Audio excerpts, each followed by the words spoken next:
selamat datang di Hendra Hilmans Podcast Channel. Dan juga hari ini saya sedang bikin YouTube juga dan sedang podcast juga. Jadi dalam waktu yang bersamaan saya mengerjakan dua pekerjaan. Satu adalah saya sedang membuat podcast dan juga saya sedang sharing mengenai video di YouTube saya.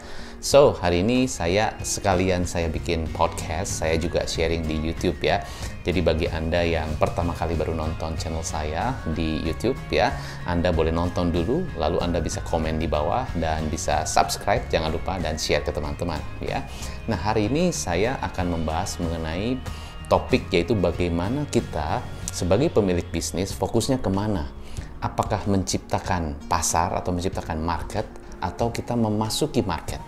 Ya, are you creating the market or are you just enter the market? Ini adalah dua pemikiran dan bisa jadi menjadi dua strategi yang berbeda. Kalau Anda hanya memasuki market, ya artinya you follow, Anda lihat di market tersebut atau di pasar tersebut ya. Misalnya contoh Anda mempunyai bisnis kopi begitu kan, Anda punya bisnis kopi. Nah, lalu Anda ya sudah, saya ikutan lah, saya follow lah gitu loh, saya ngikutin tren. Ya, semua orang lagi pada jualan kopi, saya juga ikutin jualan kopi. Semua orang lagi jualan boba, saya ikutan jual boba. Semua orang lagi jualan masker, saya juga ikutan jualan masker. Ya, semua orang lagi jual food packaging, ya saya juga jual food packaging dengan nasi box dan sebagainya. Pokoknya saya ikutlah gitu loh ya, saya follow.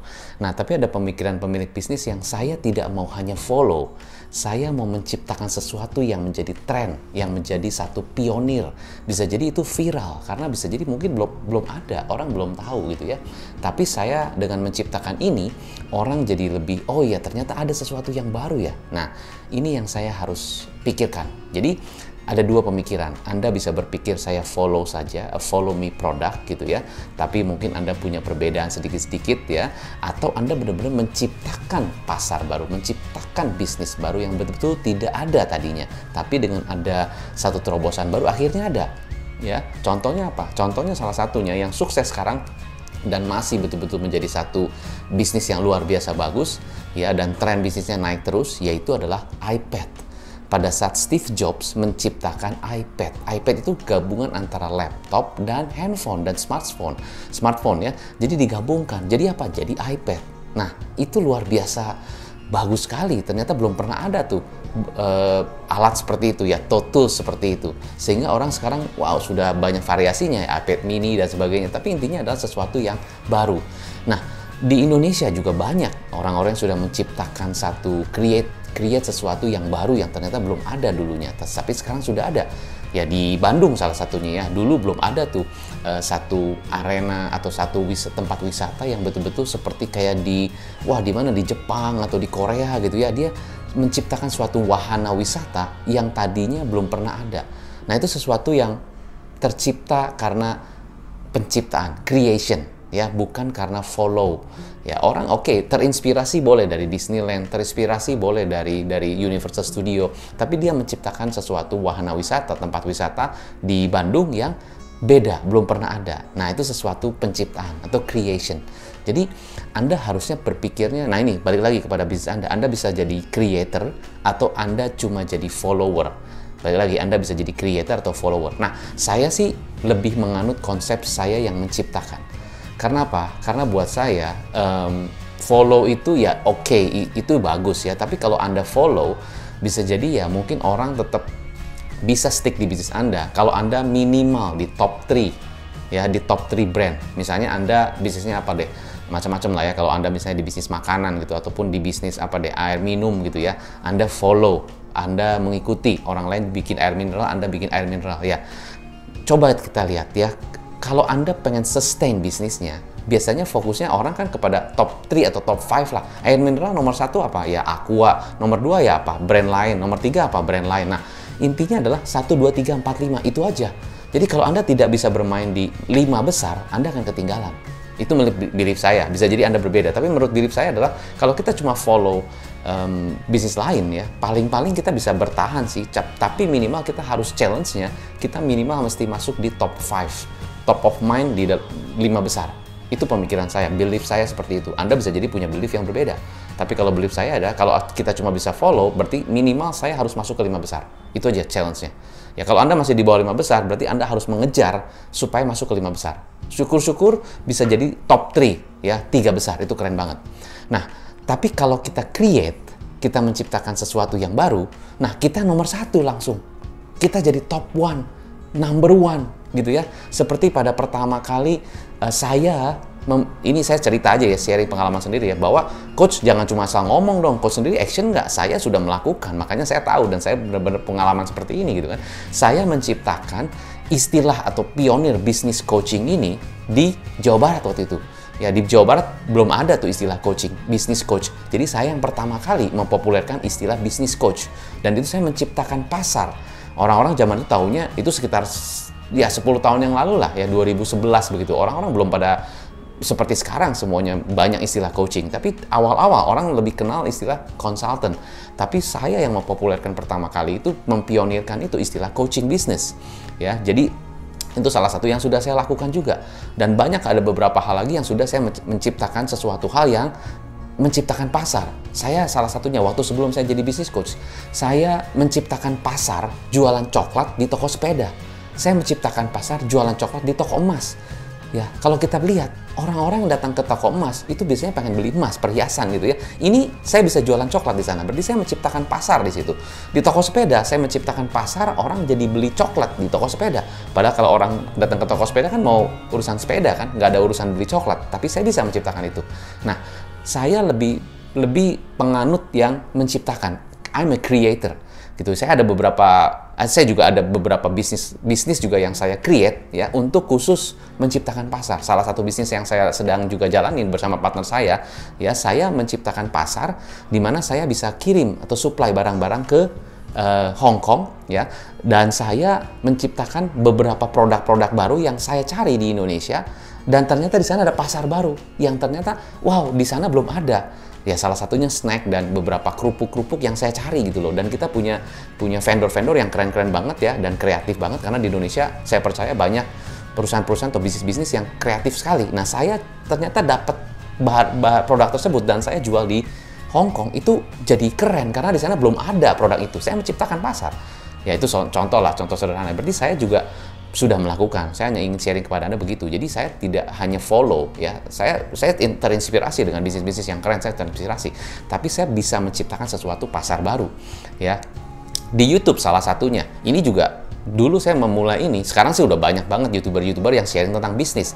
Tapi awal-awal pada saat saya mulai 2015 ya, saat itu belum banyak ya yang sharing mengenai bisnis, tips bisnis yang betul-betul daging banget. Jadi saya ingin highlight kepada Anda lalu gini. Jadi kalau kita menciptakan sesuatu, jadi kita langsung jadi nomor 1. Menciptakan sesuatu pasti nomor 1 karena kita yang ciptain gitu loh. Anda yang ciptakan.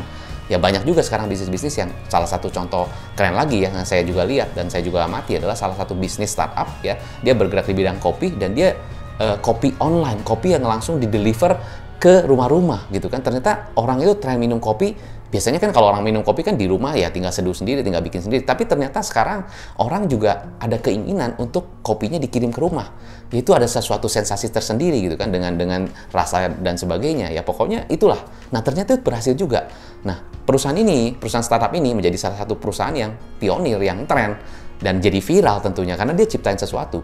Nah, ada juga perusahaan yang saya lihat ya, saya menjadi coach beberapa owner bisnis startup ya, dan saya melihat ternyata banyak bisnis-bisnis yang creator itu, wah jadi langsung naik gitu kan, itu jadi langsung viral, karena sesuatu yang baru itu pastinya viral, ya. Tapi memang harus benar-benar sesuai dengan kebutuhan pasar sekarang ya, dan mengerti banget kebutuhan dari marketnya seperti apa. Jangan cuma create produk atau create bisnis yang nggak jelas juga gitu, jangan seperti itu juga. Bisa di validation, jadi bisa terbukti dan masuk akal gitu loh ya. Kira-kira begitulah. Nah, jadi di video kali ini saya ingin membahas ada 5 hal yang harusnya Anda pikirkan kalau memang Anda lebih pengen menciptakan pasar atau menciptakan bisnis Anda menjadi creator. You create things ya, bukan hanya follow, tapi Anda menciptakan sesuatu ya. Jadi kalau Anda ingin menciptakan sesuatu produk ataupun bisnis baru ya yang mungkin belum pernah ada atau mungkin ada di beberapa negara tapi Anda ciptakan sesuatu yang berbeda, itu keren banget ya. Nah, ada 5 hal penting. Pertama, you need to swim with the shark. you need to swim with the shark. Jadi Anda perlu berenang dengan shark. Ini istilah saya ya. Jadi kalau kita benar-benar berenang dengan shark, kita nyemplung. Jadi jangan cuma lihat dari atas nih. Saya nyemplung, bener-bener nyemplung, lihat gitu kan apa yang dilakukan ikan-ikan ini, hiu-hiu ini gitu loh. Ya kalau saya bilangnya shark ya. Kenapa? Saya maunya kakap gitu kalau bisa ya. Jadi yang besar gitu kan. Nah tapi tergantung Anda, target marketnya siapa. Jadi ini ngomongin tentang target market. Jadi intinya adalah you have to swim with the shark. Anda bukan hanya di atas ya. Oh, hiu tuh begini, oh geraknya dia begitu, setiap malam dia kesini, setiap siang kesini, itu dari atas. Tapi Anda harus benar-benar terjun, lihat sendiri apa yang mereka lakukan di laut gitu ya, apa yang mereka di dasar, mungkin di samudra ngapain gitu, kalau bisa gitu ya. Tapi kan shark ya ini istilah aja. Intinya kita mesti swim lah, benar-benar terjun, ngobrol, tukar pikiran, dengerin dan sebagainya. Pertama, you have to swim with the shark. Nomor dua adalah kita mesti melihat perilakunya shark ini. Ya kita lihat kesehariannya dia ngapain ya. Bisa jadi kalau kita suka lihat kan film dokumenter di National Discovery gitu ya. Kan kita lihat ada orang yang mengamati perilakunya jerapah gitu ya, perilakunya burung merak, perilakunya cheetah gitu kan. Wah, dia pagi begini, siang begini, cara dia ngejar mangsa begini. Dia mengamati dari jauh gitu, pakai kamera mungkin dari jauh banget. Dia ngamati, oh gitu ya perilakunya ya. Oh kalau malam begini, oh kalau siang begini, oh kalau sore-sore begini. Dia mengamati seharian penuh. Ya, mengamati seharian penuh bagaimana perilaku si orang tersebut. Waktu itu saya pernah lakukan ini, saya mengamati, betul-betul swim with the shark. Saya mengamati waktu itu pengalaman saya waktu saya jual coklat ya, 200 tahun yang lalu, sudah lama artinya ya. Saya mengamati di beberapa supermarket karena saya tahu ternyata orang-orang yang membeli coklat itu, saya mau tahu orangnya kayak gimana sih, terus perilaku mereka gimana nih. Saya ngamati dari jam supermarket buka jam berapa waktu itu, jam 10:30 pagi sampai sore, bahkan sampai hampir malam tuh, hampir lewat jam 7 gitu kan. Saya lihat ngapain sih, khususnya di deket itu, di lorong coklat dan snack gitu loh. Saya lihat orang tuh belinya apa gitu loh, apa yang dia pikirkan waktu dia pilih-pilih, apa yang dia ngobrolin dengan temannya, dengan keluarganya dan sebagainya. Saya liatin, oh gitu ya, biarin saya mau disebut apa, pokoknya saya ngeliatnya deh, mengamati. So you have to melihat, bener-bener bukan hanya melihat tapi mengamati ya. Beda, melihat sih cuma lihat, tapi mengamati, bener-bener mengamati. Dan kalau perlu Anda catat, oh begini. Jadi Anda tahu perilakunya seperti apa ya, target market Anda, shark yang Anda target itu seperti apa ya, istilah saya shark itu ya. Nah itu dua, jadi pertama Anda swim with the shark, kedua Anda mengamati perilakunya ya, ketiga kita harus tahu, oh berarti keinginannya dia apa, needs-nya dia apa. Oh kalau misalnya kita bayangin shark ya, oh kalau dia tuh shark tuh misalnya pagi-pagi dia cari makan, udah gitu dia berenang gitu kan, sambil cari kemana-mana ya, pokoknya dia explore lah gitu ya. Siang-siang sekitar jam 1 mungkin cari makan lagi gitu kan ya, gitu kan. Tapi dia kalau cari makan tuh dia mesti cari ke sini, wah mesti muter ke sana, mesti wah kayaknya tuh dia bener-bener harus explore gitu loh, karena gelap, nggak ada clue-nya gitu. Begitu dia, makanya dia penciumannya kuat nih, kalau kita ngomong shark ya, penciumannya kuat. Begitu ada bau darah nih, wah langsung cepat ke sana gitu kan. Nah maka shark itu dia mencari makan berdasarkan insting dia ya. Kalau kita lihat nih, ini berdasarkan pengamatan saya aja ya, saya cuma bicara begini, tapi intinya adalah kalau Anda tahu ya sebenarnya orang itu, oh begitu ya dia perilakunya gini ya. Oh kalau orang tuh pagi, oh misalnya kita jual makanan nih, oh kalau pagi dia biasanya makan pagi sarapannya ini, oh kalau siang makannya begini, kalau sore-sore dikit ada snack juga, oh malam dia makannya jam segini. Jadi kita tahu seharian tuh ngapain gitu loh. Nah dia struggle-nya apa, oh kalau misalnya contoh nih kita jualan makanan, target marketnya orang kantoran. Oh kalau siang tuh mereka suka bingung, aduh bikin makanan apa yang cocok ya, makanan apa yang tepat ya, makanan apa yang bisa praktis, gampang, cepet gitu kan. Nah Anda ternyata kepikir, oh berarti sebetulnya keinginan mereka itu adalah mereka kalau bisa cari makan, ini kalau kita mengerti ya, mencari sesuatu makanan yang biasanya kalau sering diobrolin kan kita jadi tahu, oh mengamati nih, ya nih gue pokoknya carinya yang makanannya nggak terlalu banyak gula deh, oh pokoknya gue cari makanan yang nggak terlalu banyak minyak. Oke, berarti intinya mereka cari makanan yang tidak terlalu banyak gula, tidak terlalu manis, tapi pengen enak gitu kan. Oh ya udah nih, udah mulai ketemu nih bahan-bahannya atau apa nih yang mereka inginkan. Seperti tadi shark, oke, pagi dia begini, siang dia begini, malam dia begini gitu kan. Terus gimana? Terus dia shark ini ternyata kalau cari makan itu dia masih carinya susah gitu kan. Coba kalau ada satu clue gitu ya, ada satu bantuan sehingga dia mesti kalau misalnya mau cari makan itu gak terlalu explore lama-lama gitu kan. Nah, contoh aja ya. Maka kalau kita lihat ada satu film shark ya, ternyata si hiu ini diberikan satu kemampuan untuk bisa jadi super shark. Wah, dia bisa mengintai, wah bener-bener punya insting yang lebih lebih ini lagi, lebih tajam lagi gitu kan. Wah, jadi dia bisa lebih cepat lagi mencari makan gitu kan. Karena itu sebenarnya dia mau cari makan, tapi karena dia punya insting yang lebih kuat lagi, ada satu indera keenam mungkin gitu kan ya. Nah, itu bisa lebih cepat lagi. Ternyata bisa langsung temu nih. Wah, ternyata di sini nih sumber makanan-makanannya. Nah, itu contoh aja. Nah, jadi si orang tersebut menciptakan satu tools untuk supaya shark menjadi super shark. Nah, dulu ada film di TV ya, namanya The $6 Million Man gitu kan. Orang tersebut di-upgrade ya dengan budget $6 million. Akhirnya dia jadi seperti Superman gitu kan, larinya cepat seperti Flash gitu kan, larinya cepat, mungkin bisa loncat tinggi dan sebagainya. Karena ternyata orang tersebut butuhnya itu. Ternyata begitu kasih booster itu, wah dia lebih cepat, jadi orang yang lebih kuat dan sebagainya. Tadinya dia orangnya mungkin lemah dan sebagainya, gara-gara dikasih tools itu jadi kuat. Nah, ini saya cuma sharing kepada Anda bahwa ternyata kalau kita ingin menciptakan sesuatu yang baru, kita harus tahu solusinya apa, membantunya di mana. Ada beberapa bisnis yang orang tuh males nyapu, orang tuh males vakum gitu kan kalau di rumah kotor. Makanya ciptakan vacuum cleaner yang robotik gitu kan. Wah, bisa vacuum sendiri, bisa bersihin sendiri. Itu kan lebih nyaman, lebih simple. Itu contoh aja buat Anda. Nah, jadi tadi nomor 3 adalah kita harus tahu keinginannya apa, keinginan target marketnya apa. Nah, nomor 4 adalah kita pikirkan berarti bahan-bahannya apa, supaya kita bisa membuat sesuatu yang tadi yang baru itu. Ya, bahan-bahannya, bahan itu termasuk resource, termasuk tools-tools lain atau apa, IT system, atau mungkin kita tim berkumpul dengan teman-teman kita yang punya masing-masing punya satu keahlian tertentu, kita kumpulin, kita buat sebuah bisnis yang benar-benar unik. Contohnya begitu, satu ahli di sini, satu ahli di sini, satu ahli di sini, kita buat sebuah bisnis yang unik. Itu bisa juga ya. Saya rasa ini udah umum. Itu nomor 4. Nah, nomor 5 baru kita betul-betul bikin satu demo produk atau bikin satu prototype produk yang benar-benar bisa di-launch dan kita tes dulu ke market ini. Gimana nih produk saya yang sudah saya ciptakan dengan cara baru ini? Kira-kira begitu. Apakah Coach sudah pernah coba? Sudah pernah. Saya bikin digital download plus e-tutorial. Jadi saya buat digital download karena saya melihat ternyata orang itu malas baca buku, ya terlalu lama. Buku tebal-tebal akhirnya cuma dipajang aja gitu, nggak pernah dibaca. Nah, saya melihat ternyata orang juga ciptain e-book. Ya, tapi e-book juga sama, panjang-panjang, malas baca.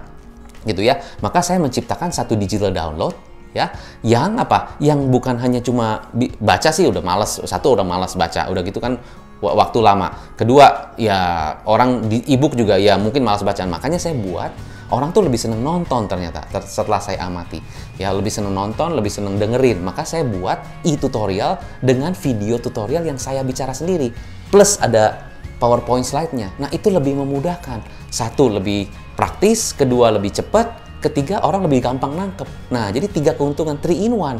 Nah, itu ternyata luar biasa. Nah, itu saya menciptakan lagi tuh. Nah, jadi apa yang saya sharingkan kepada Anda di video kali ini adalah is about creating, is about creator, is not about following. Bukan artinya kalau Anda follow itu salah, bukan. Saya tidak berbicara seperti itu. Tapi saya lebih pengen, kalau dari saya adalah, saya lebih pengen menciptakan sesuatu. Karena buat saya, begitu Anda ciptain sesuatu yang baru, Anda langsung jadi nomor 1. Tapi kalau Anda follow, bisa jadi Anda sekarang nomor 7, nomor 8, mungkin nomor 10 gitu kan. Anda harus naik tangga untuk bisa jadi top 5. Baru mungkin customer akan melirik Anda. Dan berapa banyak budget marketing harus dikeluarin, dan berapa banyak tim dan sebagainya, ataupun apapun yang harus dilakukan untuk bisa naik tangga. Gitu loh. Itu salah satu pemikiran saya. Tapi bisa jadi saya salah gitu kan. Tapi hanya belief saya bilang, kalau Anda mau lebih cepat nomor 1, ya you have to create sesuatu yang beda, bisnis unik, ya, sesuatu yang baru, yang itu benar-benar bisa langsung Anda nomor 1, gitu.